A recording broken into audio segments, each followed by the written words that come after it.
Assalamualaikum warahmatullahi wabarakatuh. Selamat berjumpa kembali bersama saya di sini Fajar Reok.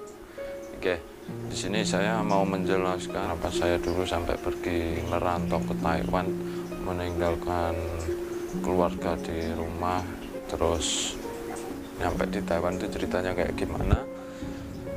Tapi sebelumnya jangan lupa like, subscribe, dan komennya dulu ya. Yang pertama tuh kayak gini, dulu itu sebelum saya pergi ke Taiwan, saya di rumah itu sempat membuat usaha yaitu jamur tiram ya. Nah, jamur tiram seperti ini di sampingnya nih. Dulu usaha saya sudah lumayan. Terus saya kan rumah saya di desa, jadi kenapa saya sampai bisa ke sini karena ya setelah kurang lebih hampir 1 tahun saya itu mengalami batuk gitu ya. Budidaya jamur tiram itu mulai dari nol dan akhirnya sampai panen, sampai bisa menjualnya sendiri, mempunyai 2 pekerja. Tapi ya mungkin belum rezekinya aja, karena di situ saya batuk tiap hari sampai saya periksa ke dokter, ke bidan, ke puskesmas, sampai akhirnya memutuskan untuk periksa, untuk lab, dan ternyata di lab itu nggak ada namanya penyakit, nggak ada apa-apanya. Jadi ya apa ya, saya juga bingung sih ya, kok orang aku tuh batuk tapi nggak ada penyakitnya, kan aneh. Ternyata saya nggak sengaja dengar dari orang bahwa ternyata jamur tiram putih itu kan mengeluarkan serbuk gitu kan bos. Jamur tiram itu kalau lagi mengembangnya, dari seperti kuncup, seperti bunga itu ngembang gitu, itu pasti ada yang namanya apa itu, kayak serbuk sarinya, kayak kalau kelihatan kasat mata itu seperti asap gitu ya. Nah itu ternyata yang buat batuk. Aku putusin untuk menghabiskan masa produksi backlog jamur itu, dan akhirnya aku berhenti untuk membuat jamur tiram produksi ya, karena istriku juga kayak gitu. Istriku batuk, aku batuk, sedangkan anakku masih kecil, aku kan takut. Jadi aku putusin untuk berhenti dan tidak memproduksi lagi jamur tiram putih. Nah setelah itu aku coba untuk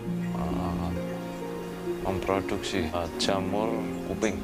Di situ jamur kuping lumayan, harganya juga lebih mahal, cuman ya agak rumit untuk perawatannya.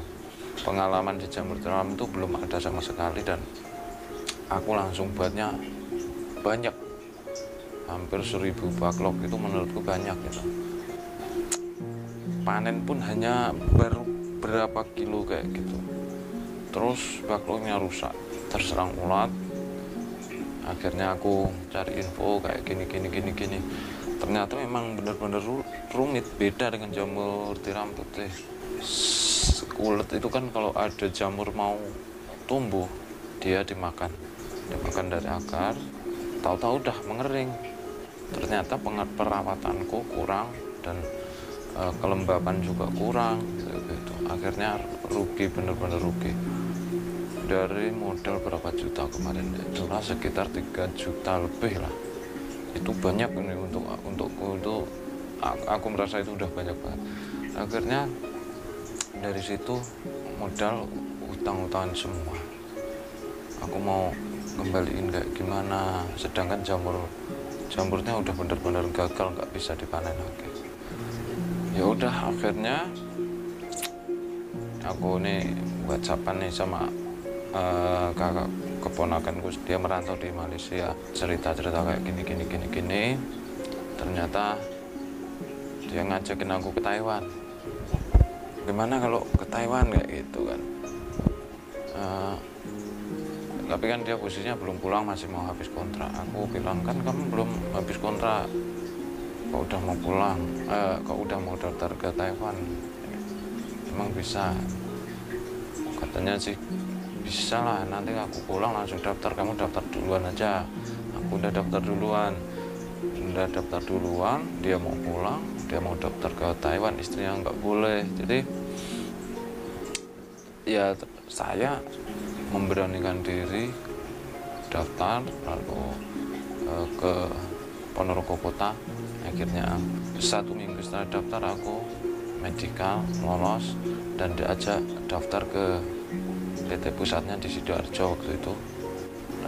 Medical lagi dan alhamdulillah lolos lagi. Terus nunggu job itu kurang lebih 3 bulan. 3 bulan sempat frustasi juga, udah lama nggak dapat info gitu. Akhirnya aku hubungin tuh sama PL ku itu. Setelah aku telepon dia, kalau aku bilangnya kalau nggak ada job bulan ini aku mau mundur aja, aku bilang kayak gitu. Udah 3 bulan itu udah ID, udah pasporan ya. Terus alhamdulillahnya 1 minggu aku dapat telepon dari PT Pusat kalau aku disuruh ke sana, aku udah dapat job. Nah waktu itu aku udah dapat job, aku nggak tahu kalau suruh nginep di sana, suruh gitu. Aku pergi aja ke sana kan ya. Pergi ke sana, nyampe di sana tuh tiba-tiba nggak boleh pulang. Wah, nggak boleh pulang, sedangkan saya baju cuman ada yang melekat di baju di badan satu aja sama celana. Itu cuma pakaian dalam itu, cuman itu aja, nggak bawa apa-apa. Ya kalau uang sih ada itu waktu itu. Nah setelah itu kamu harus tes lihat seleksi sama belajar bahasa selama 2 minggu itu wajib. Setelah itu interview katanya. Waduh gimana ini, ya udah aku terpaksa beli daleman, celana dalam kayak gitu kan, beli celana dalam aja nih yang bajunya kan kalau dari PT itu dapat dua itu buat gantian pakai baju. Kalau malam aku pakai baju ini cuci kering pakai gitu ya. Selama 1 minggu, nah akhirnya keponakanku ada yang kerja di Sidoarjo kebetulan, nah dia waktu pulang akhirnya aku suruh bawain baju. Ya udah akhirnya aku bisa ganti baju kayak gitu. Setelah itu udah dapat job, ternyata aku di cancel jobnya. Wah kenapa di cancel, aku bilang kan kayak gitu. Ya nggak tahu, katanya di sana apa gitulah alasannya. Wah ya udah kalau gitu nggak apa-apa lah, mungkin belum rezeki kan, aku mikirnya kayak gitu. Karena bukan aku sendiri yang di cancel, itu ada 10 apa 4 orang gitu pokoknya. Nah akhirnya aku kok udah lama nggak dapet job lagi, katanya kalau ada job mau dipanggil ke kantor kan, nggak dapet job. Ya udah akhirnya aku nunggu 1 minggu belum ada kabar. Aku ke kantor, temuin orang kantor, aku bilang kalau dalam minggu ini nggak dapat job aku mau mundur aja, mengundurkan diri gitu, nggak jadilah ke Taiwan, nggak apa-apa, bilang gitu. Ya udah kamu tunggu sabar aja. Dan beberapa hari gitu langsung interview, akhirnya terima. Dan ya udah ini di pabrikku yang ini. Dari situ saya belum kepikiran masalah biaya itu. Ternyata biayanya masih kurang lagi. Waktu itu aku habis 36 juta. 36 juta itu yang udah saya bayar 3 juta. Itu buat medical, buat itulah. Buat medical, buat paspor itu 3 juta itu. Terus akhirnya aku pinjem sampai aku jual sapinya itu, sapi kakakku yang nomor 2 itu aku jual. Terus laku berapa ya, 14 juta kalau tidak salah, itu 13 juta berapa gitu ya, anggap aja 14 juta. Nah itu kan masih kurang segitu. Terus kemana aku muter sampai aku jual kambingnya masku yang nomor 1 itu, sampai ada cengkeh yang kering itu dijual aku sampai 3 juta, masih kurang lagi. Akhirnya nggak tahu lah dulu itu sampai kemana, akhirnya pinjem ke mbak saya yang ada di Singapura, dan juga alhamdulillah dapat pinjaman, dan ternyata masih kurang lagi. Sementara minggu itu juga harus bulan itu juga harus lunas biar supaya cepat bisa berangkat kan. Sedangkan biayanya terkumpul dan hanya kurang 8 juta. Nah 8 juta itu aku bingung mau cari kemana. Akhirnya aku cerita sama teman-temanku, dan temanku kebetulan dari Madiun itu Mas Teguh namanya, Teguh Budi. Dia itu ngomong, ya udah nih aku punya uang 8 juta ini udah terlanjur, orang tua aku udah terlanjur ngirim, aku mau kembalikan dikira nanti aku bohong sama orang tua, mending ini kamu pakai buat biaya proses kamu, ntar kalau udah ada kamu balikin di Taiwan. Aku tuh kenal dia itu baru di PT itu pun belum ada sebulan kayaknya. Nah setelah itu dia ngomong, kamu percaya sama aku, kamu kan belum tahu rumahku, belum tahu, kalau kamu orangnya bertanggung jawab pasti kamu akan kembalikan ya gitu. Nah bener sekali, sampai di situ aku berterima kasih pada dia. Matur nuwun Mas Teguh ya, yang dari Madiun. Nah setelah itu plong banget, oh ternyata Tuhan itu memberikan jalan kita tuh, jalan pemecahan masalah itu dari mana aja, yang penting kita mau berusaha kayak gitu.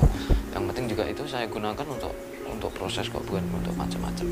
Nah setelah itu dia berikan uang padaku, aku bayar harga yang 8 juta, sisanya aku bayar di rumah, aku bilang kayak gitu. Aku bayar dan alhamdulillah proses lancar, alhamdulillah sampai aku bisa terbang ke Taiwan. Waktu itu aku terbang tanggal 27 Agustus 2018, itu aku masih ingat. Nah sampai di sini masalah belum selesai lagi tuh, ada lagi masalahnya. Sampai di sini aku medical kerja, langsung kerja kan. Di sini HP ku itu nggak ada sinyal sama sekali. Ada sinyal, cuman kalau buat sinyal datanya nggak ada karena HP ku masih 3G. Sedangkan di sini sinyal 4G, nggak bisa keluar datanya, maksudnya nggak bisa buat akses internet. Nah dari situ pusing lagi aku, mana di sini belum gajian, kayak apa ya, mau hubungin keluarga. Ya akhirnya aku bisa tethering sama temanku yang satu mes, dan ya di situ aku bilang kalau aku jarang ngubungin karena sinyalku itu nggak ada gitu, karena memang HP ku tidak mendukung. Dan akhirnya ada teman satu mes yang dari Ponorogo juga, namanya Tova. Nah, Mas kamu punya uang nggak? Aku bilang gitu. Buat apa? Mau buat beli HP, ini HP ku nggak bisa. Aku bilang nggak bisa buat internet, WhatsApp nggak bisa, buat telepon rumah. Terus nah udah dari situ dia bilang, ya udah besok Minggu aku anterin ke Taichung gitu kan, ke kotanya, maksudnya beli HP di sana, banyak HP. Tapi kamu benar punya uang, ya udah kamu mau pinjam berapa? Kayak gitu ya. Aku waktu itu pinjam 10.000, 8.000, tapi sama dia dikasih 10.000. Dan akhirnya dia nganterin aku beli HP, dan HP-nya tuh masih sampai sekarang. Ini HP perjuangan ini, sampai aku bisa punya akun YouTube juga.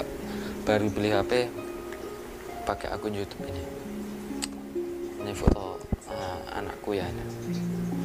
Aku beli HP ini pakai duit pinjaman Mas Tova itu.